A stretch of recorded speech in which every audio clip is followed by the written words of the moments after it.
വേദിയിലും സദസ്സിലും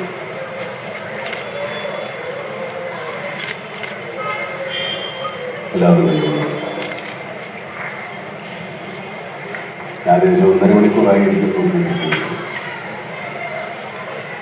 ഞാൻ ഒരുവിധം തളർന്നു. ഒരുപാട് പ്രശ്നങ്ങൾ ഇതിനേക്കാളും തളർന്നിരിക്കുകയാണ് ഞാൻ. ഈ പരിപാടി, ഈ പദ്ധതി നമ്മുടെ സംസ്ഥാനത്തിന് സമർപ്പിക്കുക എന്നതാണ് എന്നിൽ അർപ്പിക്കപ്പെട്ടിട്ടുള്ള കടമ. ക്യാൻസർ ചികിത്സാ രംഗത്ത് നമ്മുടെ ശാസ്ത്രം ഒരുപാട് മുന്നോട്ട് പോയിട്ടുണ്ട്. പുതിയ ചികിത്സാ രീതികൾ, പുതിയ മരുന്നുകളൊക്കെ കണ്ടുപിടിച്ചുകൊണ്ടിരിക്കുന്ന കാലഘട്ടത്തിലാണ് നമ്മൾ ജീവിക്കുന്നത്. കേരളത്തിൽ കണക്കുകളനുസരിച്ച് പ്രതിവർഷം 50,000 ആളുകൾ ക്യാൻസർ ബാധിതരാകുന്നു എന്നാണ്. ഒരു വർഷം 50,000, 2 വർഷം കൂടുമ്പോൾ 1 ലക്ഷം. കേരളത്തിൽ ഇപ്പോൾ നിലവിലുള്ള ജനസംഖ്യ 123 ലക്ഷം ജനങ്ങളാണ്. 123 ലക്ഷം ജനങ്ങളാണ്. ഈ കണക്ക് ഇങ്ങനെ പോയാൽ കേരളത്തിൻ്റെ ക്യാൻസർ ബാധിതരുടെ എണ്ണം എത്രയാകുമെന്നും കാലാവസ്ഥ. ക്യാൻസർ ചികിത്സ കണ്ടുപിടിക്കും, ക്യാൻസറിന് മരുന്ന് കണ്ടുപിടിക്കുന്നു. ക്യാൻസറിന്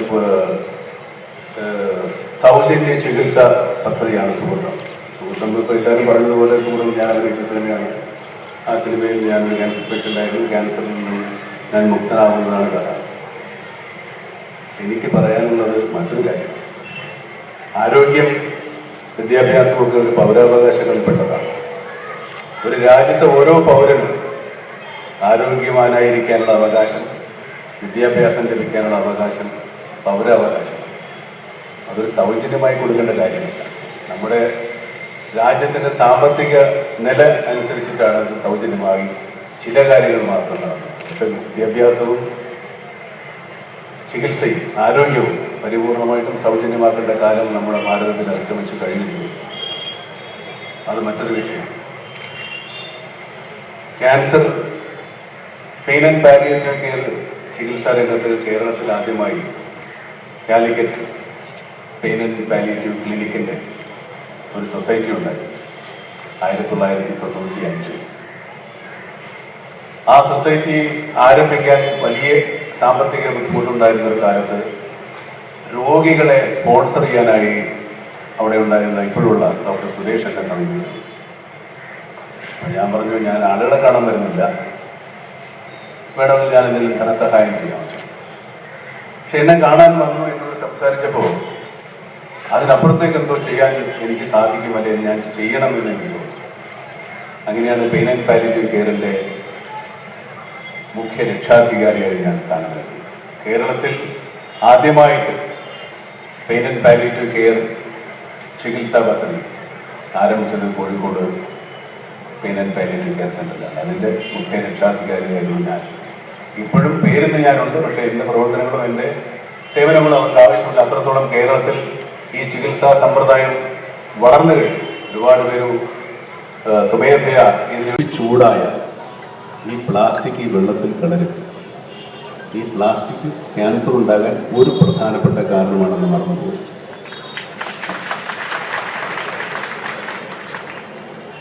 നമ്മുടെ ചെറുപ്പകാലത്തൊക്കെ നമ്മുടെ നാട്ടിൻപുറത്ത് കിണറ്റിലെ വെള്ളം കുടിച്ചിട്ട് നമുക്ക് വയറിനോ പനിയോ അസുഖങ്ങളോ ഒന്നും ഉണ്ടായിട്ടില്ല.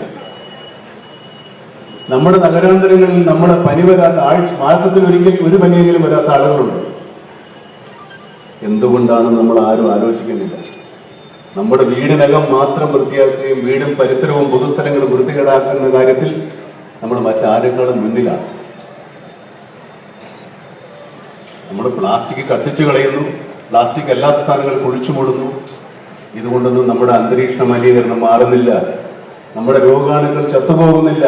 പുതിയ പുതിയ രോഗാണുക്കൾ നമ്മൾ കേട്ടിട്ടില്ലാത്ത, നമ്മൾ അറിഞ്ഞിട്ടില്ലാത്ത, നമ്മുടെ വിദൂര സ്വപ്നങ്ങളിലോ ഒരുപാട് ഭൂതകാലങ്ങളിലോ ഉണ്ടാകാത്ത ഒരുപാട് രോഗാണുക്കൾ നമ്മളെ ആക്രമിക്കാൻ വേണ്ടി കാത്തിരിക്കുകയാണ്. അതിന് പ്രധാന കാരണം നമ്മുടെ ജീവിത ശൈലിയാണ്. നമ്മുടെ ജീവിത ശൈലി മാറ്റണം, ആഹാര ശൈലി മാറ്റണം. നമ്മളൊക്കെ ചോറും കറിയും കഴിച്ച് ജീവിച്ചവരല്ലേ? അതൊന്നും നമുക്ക് ഇത്രയും വലിയ രോഗങ്ങളുണ്ടായിട്ടില്ലല്ലോ. ഇപ്പം നമ്മൾ എന്തെല്ലാമാണ് കഴിക്കുന്നത്? നമ്മൾ പ്ലാസ്റ്റിക് പൊതിഞ്ഞ ഭക്ഷണമേ കഴിക്കും. നമ്മുടെ കുഞ്ഞു കുട്ടികളെ സ്കൂളിൽ പറഞ്ഞേക്കുമ്പോൾ പ്ലാസ്റ്റിക്കിൽ പൊതിഞ്ഞ 5, 6, 10, 20 മാസം പഴക്കമുള്ള ഭക്ഷണം പൊതിഞ്ഞ് പാക്ക് ചെയ്ത് നമ്മൾ അവർ കൊടുത്തേക്കാണ്. കുഞ്ഞുങ്ങളോട് ഈ ക്രൂരത ചെയ്യരുത്. ഇത് സൗജന്യ ചികിത്സ കിട്ടുമെന്ന് പറഞ്ഞ് നമ്മളാരും ക്യാൻസർ രോഗം വേണമെന്ന് ആഗ്രഹിക്കുന്നുണ്ടോ? ഇല്ലല്ലോ. ക്യാൻസർ നമ്മൾ കുടിക്കുന്ന വെള്ളത്തിൽ എത്രത്തോളം മാലിന്യം കലർന്നിരിക്കുന്നു, നമ്മൾ എന്തെല്ലാം മാലിന്യം വിസർജിക്കുന്നു. നമ്മുടെ നാട്ടിൽ പണ്ടൊക്കെ ഒരു കോഴിയെ കൊല്ലുക എന്ന് പറഞ്ഞാൽ വീട്ടിലൊരു ആളെ കൊല്ലുന്നത് പോലെയാണ്, അല്ലേ? ഒരു വിരുന്നുകാരൻ വന്നാൽ, ഒരു അതിഥി വന്നാൽ ഒരു കോഴിയെ കൊല്ലുക എന്ന് പറഞ്ഞാൽ നമ്മുടെ നാട്ടിൽ വീട്ടിലുള്ള ഒരാളെ കൊല്ലുന്നതിന് വലിയ ഇടിയും നിലവിളിയൊക്കെ ഉണ്ടാവും. ഇപ്പോ 3-4 കോഴിയെങ്കിലും, കോഴിയുടെ ശവമെങ്കിലും ഭക്ഷിക്കാതെ നമ്മളൊരു വീട് ഉറങ്ങുന്നുണ്ടോ? ഇത്രത്തോളം മോഡേൺ ആഹാരത്തോടുള്ള ആർത്തി എന്തിനാണ് നമുക്ക്? നമ്മുടെ നാട്ടിൽ എന്തെങ്കിലും ഒരു പച്ചക്കറി നമ്മൾ ഉത്പാദിപ്പിക്കുന്നുണ്ടോ? നമ്മുടെ നാട്ടിലേക്ക് കൊണ്ടുവരുന്ന പച്ചക്കറിയും പഴങ്ങളും, ഒരു ആപ്പിൾ വാങ്ങി നിങ്ങളൊരു കത്തിയെടുത്ത് അതിന്റെ പുറമൊന്ന് ചെയ്ത് നോക്ക്, മെഴുക് വരും, മെഴുക്. ഇപ്പൊ നിങ്ങളുടെ കയ്യിൽ ആപ്പിളുണ്ടെങ്കിൽ ഞാൻ ഇപ്പൊ വെല്ലുവിളിക്കുന്നുണ്ടാവും. ഇതൊക്കെ നമ്മൾ ഭക്ഷണമായിട്ട് കഴിക്കുകയാണ്.